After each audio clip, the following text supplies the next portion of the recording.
Yo, what's good, everybody? Brody here. It's been a while, but today I'm going to show you guys how I produced the song Haunted Home for Nothing Nowhere. I'm super excited that this song came out.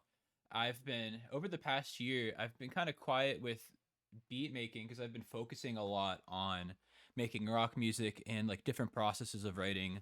Um, uh, Whether it's a rock song, a beat, or whatever, I've been focusing a lot on using less MIDI and working more with like recorded sources like guitar, acoustic guitar, my like physical keyboards, synths, whatnot.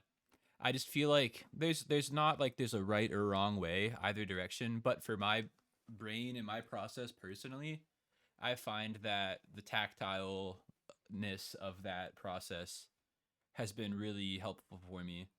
And this song was perfect example of that.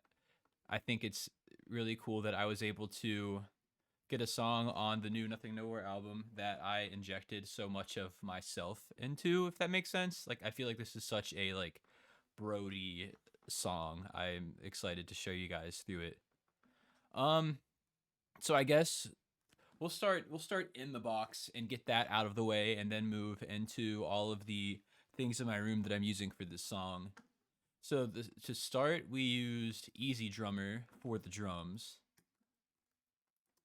and I'll play through a little bit of that.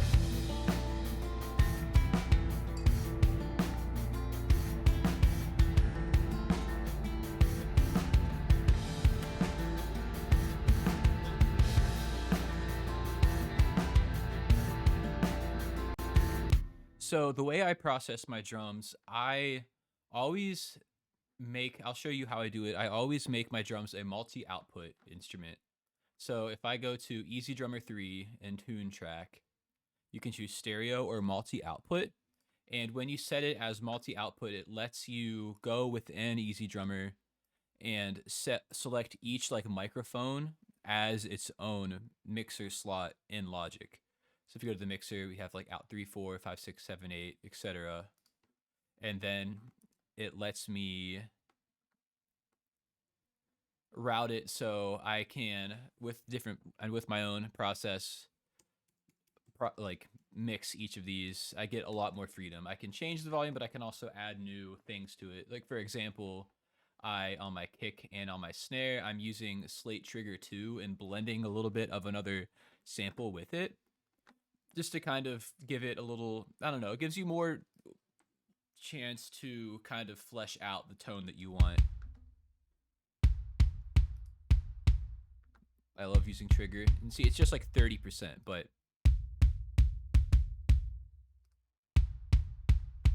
it just makes it a little brighter, a little punchier. And then same with the snare. I think normally people use trigger with a real recorded drum kit, but I think that using it for blending in a sampled kit is really nice as well. It really lets you take like a drum library and take it and make it your own more so, I think. So here's the snare, and without it, it's hardly noticeable. There we go. Now it's hitting. I have it set so like the ghost notes don't get the trigger, but then the big hits do. Within those, I'm doing some Radiator. I love Radiator on drums. It's a really nice Sound Toys plugin that lets you like just kind of saturate the transients. It's kind of like if you're running through an analog console, I think. Then aside from that, there's really not much going on with my drum processing. Some EQ, some soothe. The majority of my processing comes on the master bus for the drums. So if I mute all of that, I'm using the UAD's distressor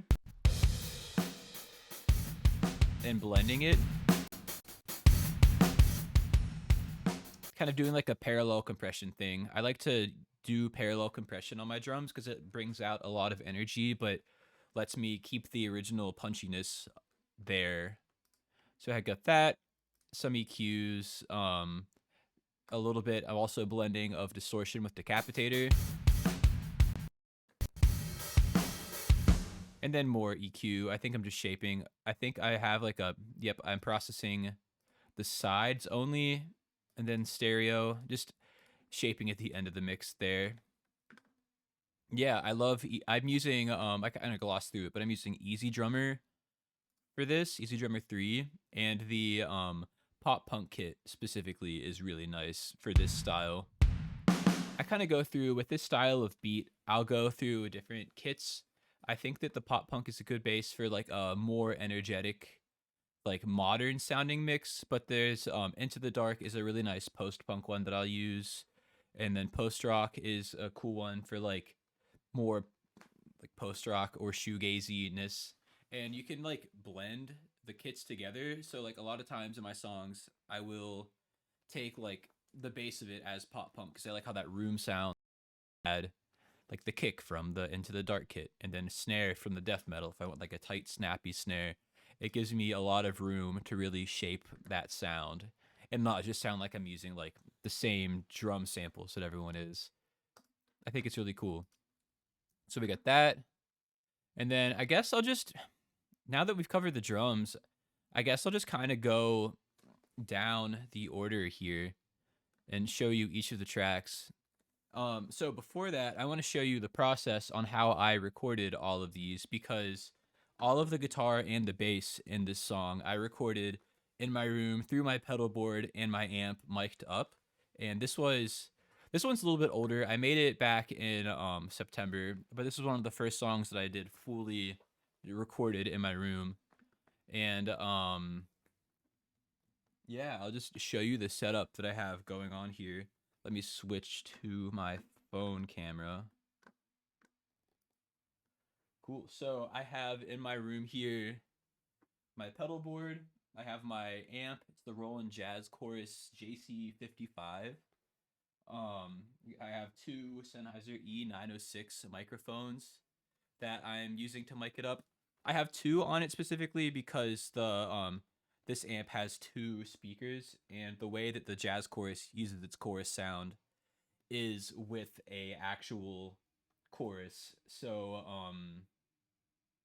it like one of the, so if I turn the chorus switch on, one of the speakers will be the same, and then one will vibrato in and out, and that's what causes the chorus. So I do that to capture it.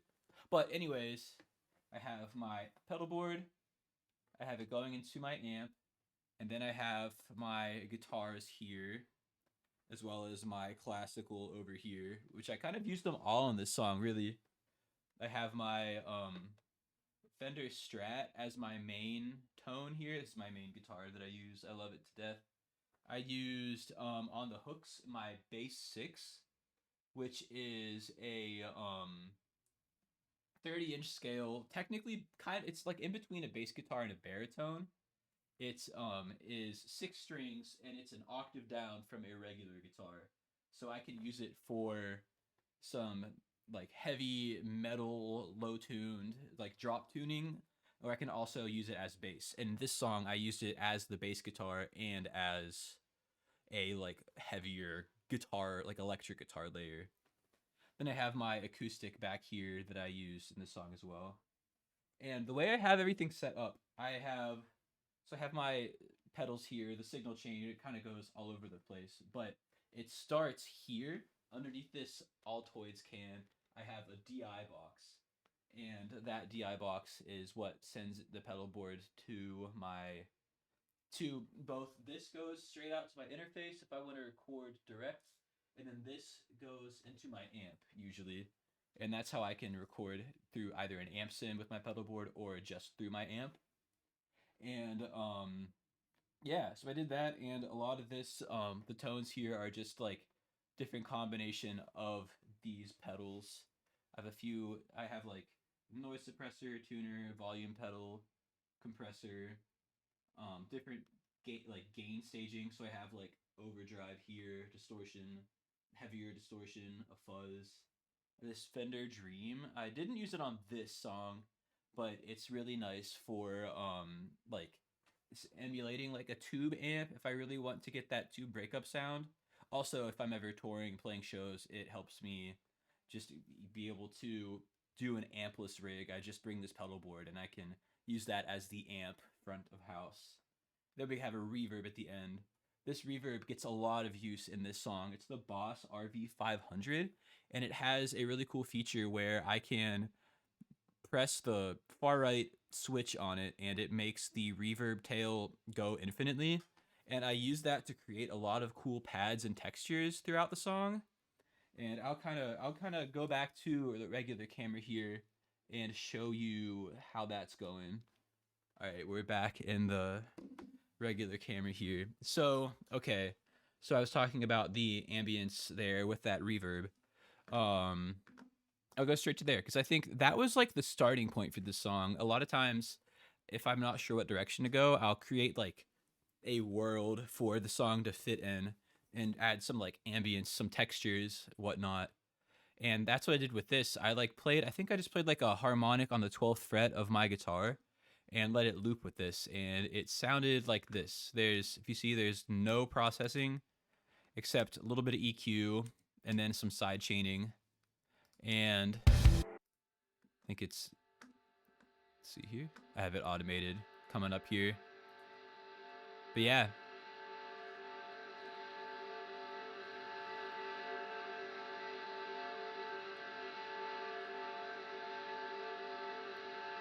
I really liked how like haunting that sounded. You get some of the hiss of the amp. You get a little bit of room noise. It's kind of like eerie but calming at the same time.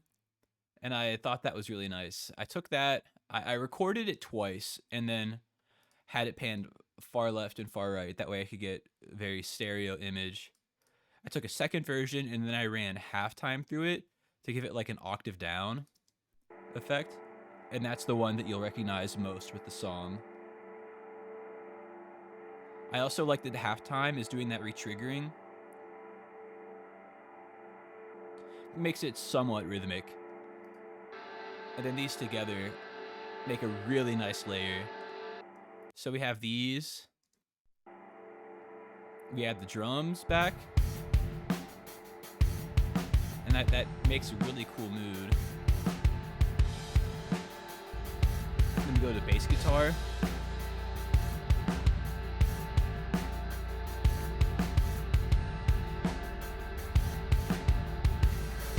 Which bass guitar in this section also is half-timed. And then second half, it goes back in normally.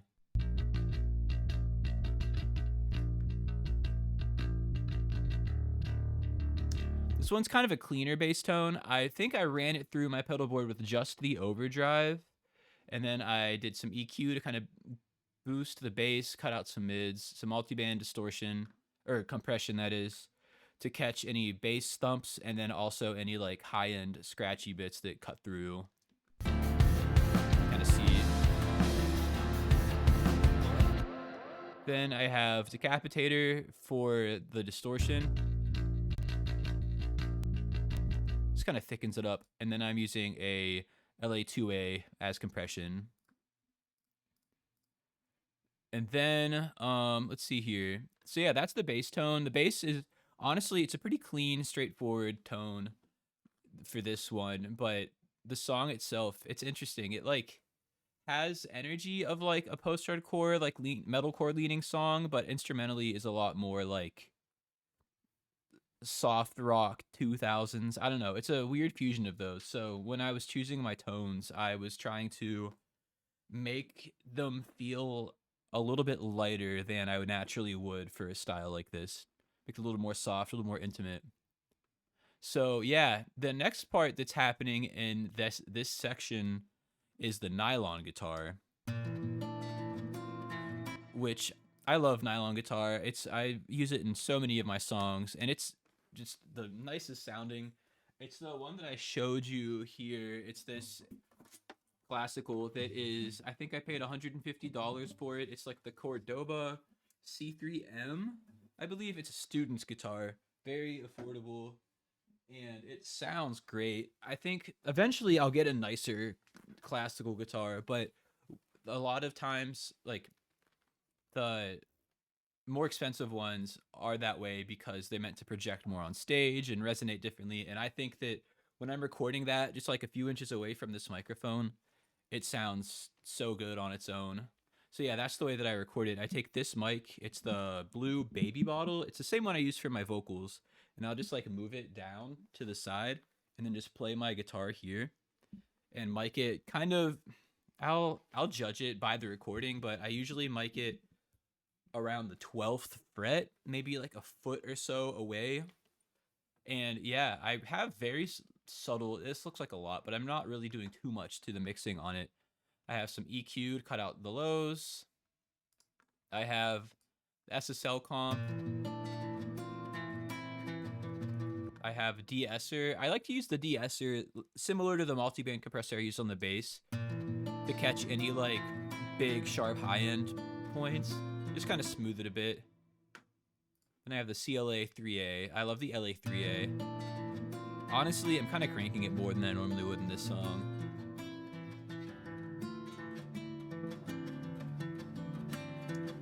But in this song, it's so it is pretty in your face, so I needed it to be compressed to sit where I needed to in the mix.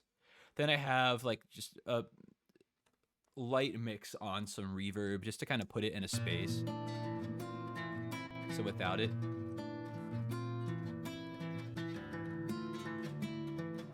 I love that. It's just like, even without it, I'll A-B it.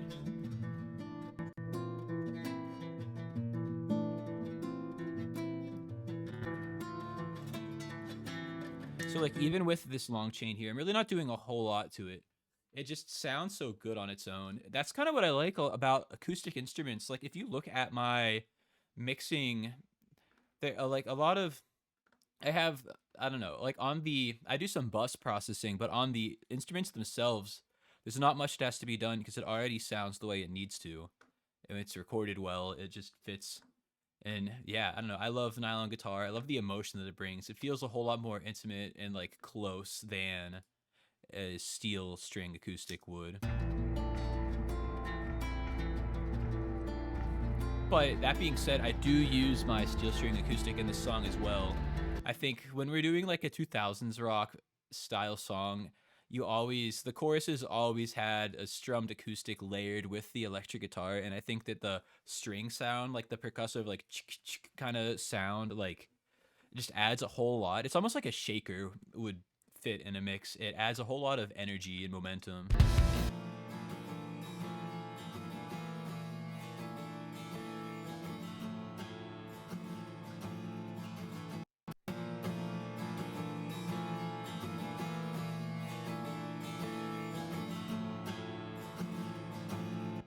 And again, I'm recording it with the same mic here. I brighten it a little bit with the Aphex Vintage Exciter.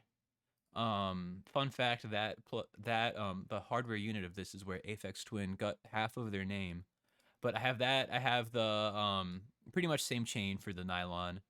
I have the SSL comp, the CLA 3A, some reverb.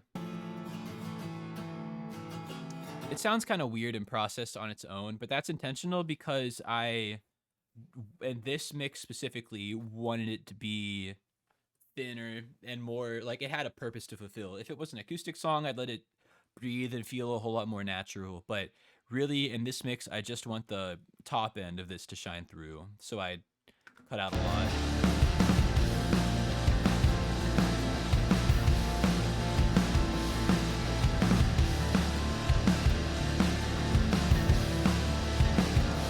So it's subtle, but I think it's like with incremental gains, like it definitely brings a lot to the table. It adds a lot.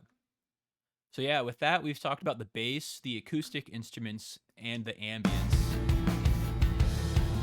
Now let's go into the guitar parts. I'll start off with the lead here. I really love this lead tone. It's really smooth, and it just fits. It just creates such a mood in the chord or in the verses. That is. So I'm using my fuzz pedal. It's the Earthquaker Devices Hoof, and I love using. Obviously, if you crank a fuzz pedal, it becomes like very loud, square wavy distortion. But if you use it very lightly, I find that it almost like sweetens your clean tone.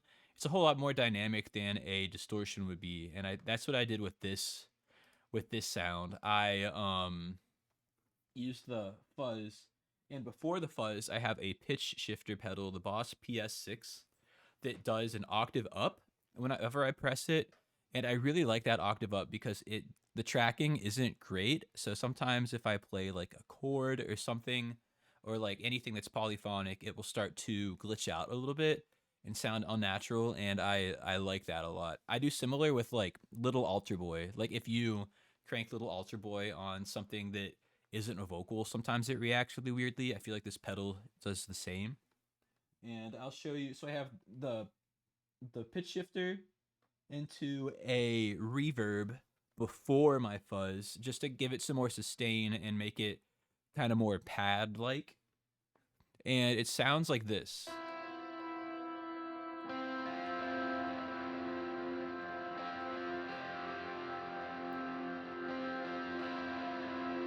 Then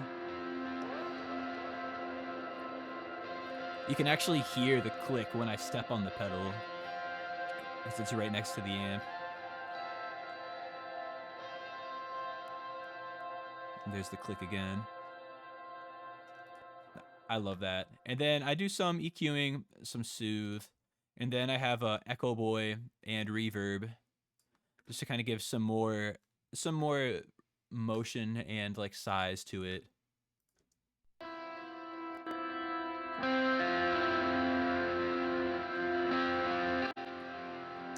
So I'm basically just cutting out harsh frequencies. Yeah, I love that sound. And that's it for the verses. And the hooks, there's a bunch of rhythm guitar layers I'll play through. And I was kind of, because this was kind of when I was still learning my pedal board and the sounds and tones I wanted to get with it, I was trying to A-B a few different distortions and then realized that they blended really well together. So I have, through my Strat, I played these chords with my Boss HM2, the Heavy Metal 2 pedal.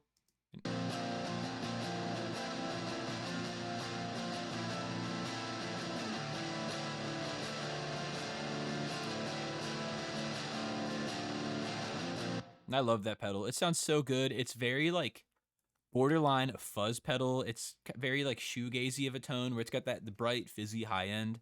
I know was it Belinda Butcher from My Bloody Valentine used this pedal a lot, as well as like all the Swedish death metal bands. So I think it's a cool middle ground for me and my sound and the songs that I work on, where it fits in like a very pretty dreamy, noisy space, but then also a very aggressive space.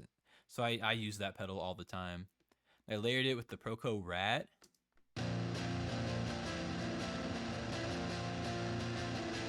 Definitely has more low mids to it.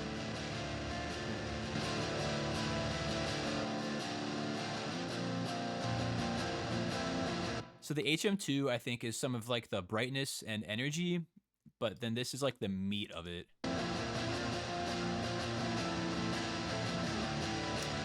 And then lastly, we have the bass 6.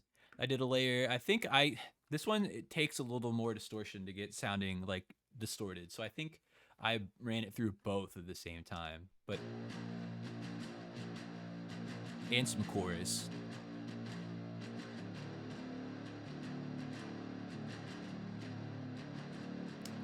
I put it through chorus as well because I didn't want it to be like, whenever I do a super low tuned guitar, I kind of try to veer from making it sound too like stereotypically modern metal. I try to like, I don't know, I really enjoy trying to approach a high gain guitar tone from not the first path you would expect to take it.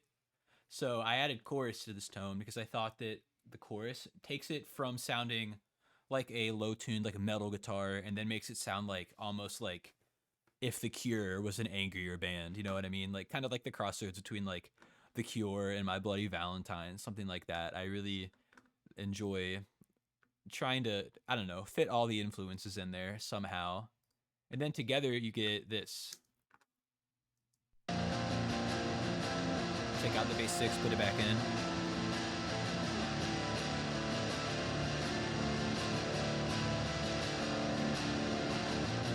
Again, it's subtle. I feel like all three parts sound pretty similar, but then when you start muting things, you realize that they're all supporting each other in a way. Then, and it doesn't happen in the first hook, but in the second two hooks, there's another lead layer that I think is just like octaves that I'm playing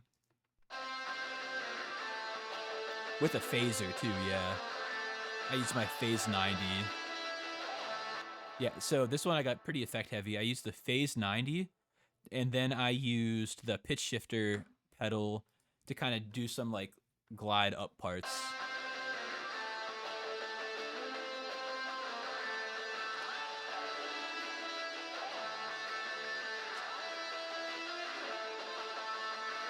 And again, you hear me clicking the pedal, which I think is fun. I know a lot of people might cut that out, but I like adding a little more life to this. This one, I feel like it's funny revisiting this because this is a bit older than some of the production I've been doing recently, and there are parts that I feel like are a little messy or maybe not, maybe quantized weird or a little bit sloppy, but comparatively to what I would do now. But this is kind of revisiting this is kind of a lesson for me of like sometimes it's good to leave it that way. Now, like the more you learn a technical thing, the easier it is to play by the rules all the time and do what's right. And I think that in this song there were a lot of cool things that happened because I was still learning and experimenting and not sure where to go with it. Yeah, I really love this song. I think it's a cool direction. I really appreciate Nothing Nowhere for working with me on this one and trusting the vision and having it be a part of Dark Magic. I I don't know. I've been really enjoying this style and it does feel weird. I still make beats and still do a lot of rap music too, but it does feel weird kind of jumping ship after focusing so hard on one style for a while, but doing this is kind of reassurance to me that like I gotta chase the idea that inspires me, and I have to trust the vision and following what I think is what I'm interested in at the time is what's gonna make the best music. I think, like instead of writing what I'm known for or what people that I work with usually would want, kind of feeling like oh I'm really excited about this style. Let me learn it to the best of my abilities, and I've been following that mindset recently, and I don't know. This song for me has been a lesson of like I need to do that more. And yeah, that being said, this is Haunted Home by Nothing Nowhere, produced by me, Brody, and I hope to have more like these to show you guys soon. I want to be more active on this channel with posting beat breakdowns. I know I have some more songs coming out I'd like to share. I'm working on a lot of new songs for my own that are not entirely like this song, but closer to this direction sonically. And I definitely want to share that process on here with everybody.